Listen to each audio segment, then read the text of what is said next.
గాంధీ భవన్లో పీసీసీ విస్తృత స్థాయి సమావేశం కొనసాగుతోంది. కాంగ్రెస్ పార్టీని గెలిపించినందుకు ధన్యవాద తీర్మానాన్ని పీసీసీ విస్తృత స్థాయి సమావేశంలో తీర్మానం చేశారు. 6 గ్యారెంటీల అమలు, ప్రజాపాలన క్షేత్రస్థాయిలో అమలయ్యేలా చూసేందుకు కార్యకర్తలకు సూచనలు చేస్తూ మరో తీర్మానం ఆమోదించారు. లోక్సభ ఎన్నికల సన్నద్ధత, ఇతర అంశాలపై సమావేశంలో చర్చిస్తున్నారు. పీసీసీ మీటింగ్ కు సంబంధించి మరిన్ని అప్డేట్స్ రాజు లైవ్ లో అందిస్తారు. రాజు, మీటింగ్ అజెండా ఏంటి? Thank you Aparna. Congress party PCC విస్తృత స్థాయి సమావేశం ఇవాళ గాంధీ భవన్లో నిర్వహించారు. మధ్యాహ్నం 2 గంటలకు మొదలు కావాల్సిన ఈ సమావేశం 4 గంటలకు ప్రారంభమైంది.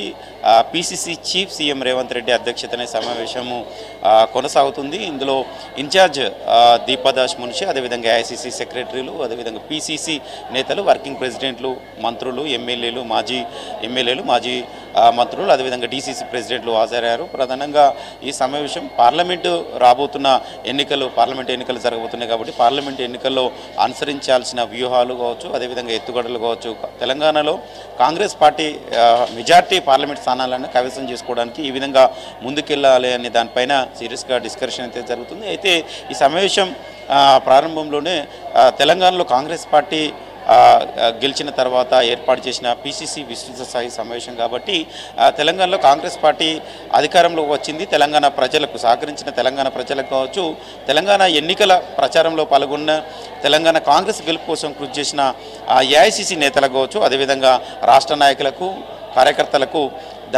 ధన్యవాద తీర్మానాన్ని ప్రవేశపెట్టారు. అదేవిధంగా దానికి సంబంధించి అంటే ఎవరెవరు ఏ స్థాయిలో పనిచేస్తారు, ఏఐసీసీ నేతలు కావచ్చు, అదేవిధంగా ఏఐసీసీ అగ్రనేతలు రాహుల్ గాంధీ, ప్రియాంక గాంధీ వరుసగా తెలంగాణ ఎన్నికల ప్రచారంలో పాల్గొనడానికి, ఇక్కడ ఎన్నికల ప్రచారానికి వరుసగా వచ్చారు. తెలంగాణ ఎన్నికలను చాలా సవాలుగా తీసుకొని వాళ్ళు పనిచేశారు.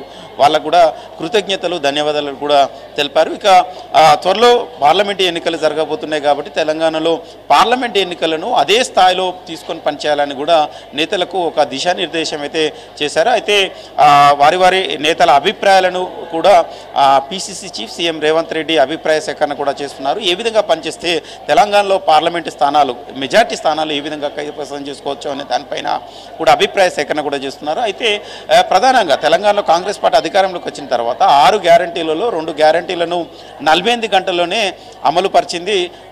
రాష్ట్ర మహిళలకు, తెలంగాణలోని మహిళలకు ఆర్టీసీలో ఉచిత ప్రయాణాన్ని అందుబాటులోకి తీసుకురావడం, అదేవిధంగా రాజు ఆరోగ్యశ్రీ తరపున 10 లక్షల భరోసా, ఈ 2 అంశాలు గ్రౌండ్ లెవెల్లోకి చేర్చడంలో తెలంగాణ కాంగ్రెస్ నేతలు, కార్యకర్తలు చాలా సీరియస్గా తీసుకొని పనిచేయాలి, ఇది వివరించాలి. అదేవిధంగా త్వరలోనే అంటే 100 రోజుల్లోనే మిగిలిన గ్యారంటీలను కూడా అమలు చేస్తామని కూడా చెప్పడం జరిగింది. ఈ అంశాన్ని కూడా ప్రజల్లోకి తీసుకెళ్లాలని కూడా ఈ పీసీసీ విస్తృత సమావేశంలో కూడా దిశానిర్దేశం చేశారు. అయితే మంత్రి, రవాణా శాఖ మంత్రిగా ఉన్న పొన్నం ప్రభాకర్ గౌడ్ ఈ సమావేశంలో తన ఆర్టీసీ ఉచిత ప్రయాణాన్ని తీసుకొచ్చిన తర్వాత దాదాపు 6.5 కోట్ల మంది మహిళలు ఆర్టీసీ ఉచిత ప్రయాణాన్ని ఇప్పటి వరకు సద్వినియోగం చేసుకున్నారు. చాలా మంది చక్కగా ఉంటుందని వాళ్ళ అభిప్రాయాన్ని ఫీడ్బ్యాక్ కూడా తీసుకుంటున్నారు.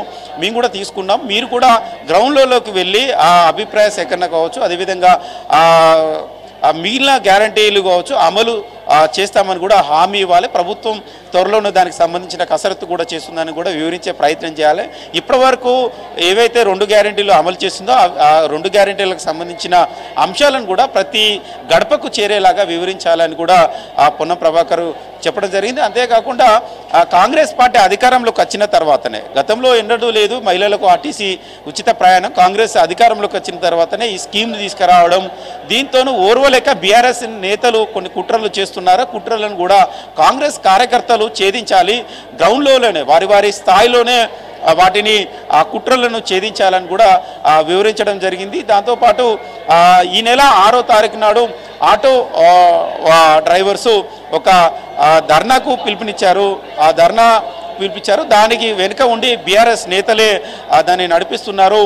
కాంగ్రెస్ పార్టీ ఆర్టీసీలో మహిళలకు ఉచిత ప్రయాణం సౌకర్యాన్ని తీసుకురావడంతో క్యాబ్ డ్రైవర్స్ కావచ్చు, ఆటో డ్రైవర్స్ కావచ్చు కొంత ఇబ్బంది పడుతున్నది వాస్తవమే. కానీ వాళ్లకు ఆర్థిక సాయం కింద చేస్తామని కూడా కాంగ్రెస్ పార్టీ అధికారంలోకి రాకముందు కావచ్చు, అధికారంలోకి వచ్చిన తర్వాత కూడా చెప్పడం జరిగింది. ఈ విషయాన్ని కూడా మీరు గ్రౌండ్ లెవెల్లో వివరించే ప్రయత్నం చేయాలి. బీఆర్ఎస్ నేతల కుట్రలు, ఎత్తుగడలను ఎక్కడికెక్కడికి వాటిని ఛేదించాలి అనేది కూడా పొన్నం ప్రభాకర్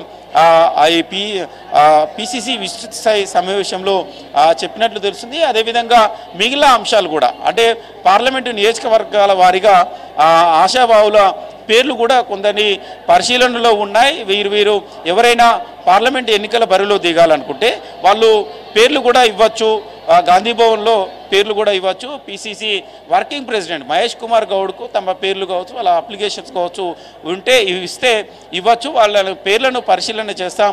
బలమైన నేతలకే ఈసారి పార్లమెంటు ఎన్నికల బరిలో దింపుతాం. ఏఐసిసి కూడా అదే సూచించింది. తెలంగాణ కాంగ్రెస్ కూడా అదే చెప్తుంది. ఎవరైనా కూడా పార్లమెంట్ ఎన్నికల బరిలో దిగాలనుకున్న వాళ్ళైతే గాంధీ భవన్లో వాళ్ళ బయోడేటా కావచ్చు, అప్లికేషన్ కావచ్చు ఇవ్వచ్చు అని కూడా చెప్పడం జరిగింది. ఆ నేతలకు సంబంధించిన పేర్ల మీద నియోజకవర్గాల్లో పార్లమెంటు పరిధిలో కావచ్చు, ఆ జిల్లాలో కావచ్చు సర్వేలు చేసిన తర్వాత వాళ్ళ బలాబలాలను అంచనాకు వచ్చిన తర్వాత వాళ్లకు అధిష్టానం ఏఐసిసి పార్లమెంటు బరిలో దింపే ప్రయత్నం చేస్తుందని కూడా ఈ సమావేశంలో చెప్పడం జరిగింది. సో మొత్తానికైతే మరొక వైపు ఇప్పటివరకు జరిగిన అంశాలలో పార్లమెంట్ ఎన్నికలకు సంబంధించిన దానిపైన కసరత్తు ఏ విధంగా ఉండాలి, ఆశావాహులు ఎవరైనా ఉంటే అప్లికేషన్స్ కావచ్చు. అదేవిధంగా మరొక వైపు తెలంగాణలో కాంగ్రెస్ పార్టీ అధికారంలోకి వచ్చింది. అధికారంలోకి తీసుకొచ్చిన తెలంగాణ ప్రజలకు కావచ్చు, పార్టీ గెలుపుకు కృషి చేసిన నేతలకు కావచ్చు ధన్యవాదాలు కూడా తెలపడం జరిగింది. ఇక త్వరలోనే కాంగ్రెస్ ప్రభుత్వము ఏర్పడిన తర్వాత నామినేటెడ్ పోస్టుల భర్తీ చేస్తుంది అనేది కూడా మాటిచ్చింది. కాబట్టి ఎవరెవరికి ఎప్పుడు ఏ దశల్లో కూడా భర్తీ చేస్తామనే దానిపైన కొద్దిసేపటి క్రితం దానికి సంబంధించిన అంశం మీద డిస్కషన్ అయితే జరుగుతుంది. చాలామంది నేతలు, అంటే వివిధ జిల్లాల నుంచి వచ్చిన నేతలు వాళ్ళ అభిప్రాయాన్ని కూడా వ్యక్తం చేశారు. మా జిల్లాలో మొత్తం కాంగ్రెస్ ఆల్మోస్ట్ అన్ని సీట్లు కాంగ్రెసే గెలిచింది. అసలు ఆడ కాంగ్రెస్ గతంలో లేదు, కానీ మేమంతా కలిసికట్టుగా పనిచేసినాం. ఎవరికి టికెట్ ఇచ్చినా కూడా గెలిపించడానికి కృషి చేసినాం. చాలా వరకు కాంగ్రెస్ గెలిచిందని కొన్ని అటు నల్గొండ కావచ్చు, అదేవిధంగా మహబూబ్ నగర్ కావచ్చు, ఖమ్మం సంబంధించిన జిల్లాలు, అదేవిధంగా వరంగల్ సంబంధించిన కొంతమంది నేతలు వాళ్ళ అభిప్రాయాన్ని వ్యక్తం చేస్తారు.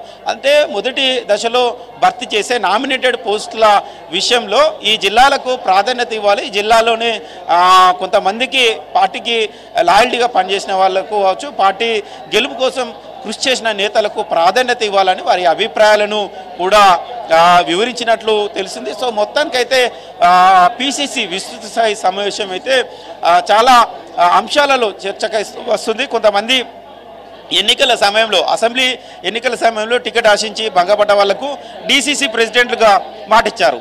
కానీ ఇప్పటివరకు ఆ మాటను నిలబెట్టుకోలేదు.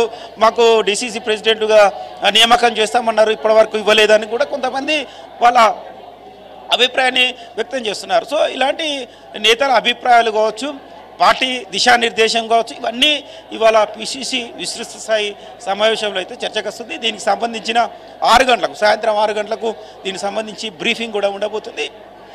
కొంతమంది నేతలు పిసిసి విస్తృత సమావేశం సంబంధించి అంశాల మీద బ్రీఫింగ్ చేసే అవకాశం ఉంది. అపర్ణ.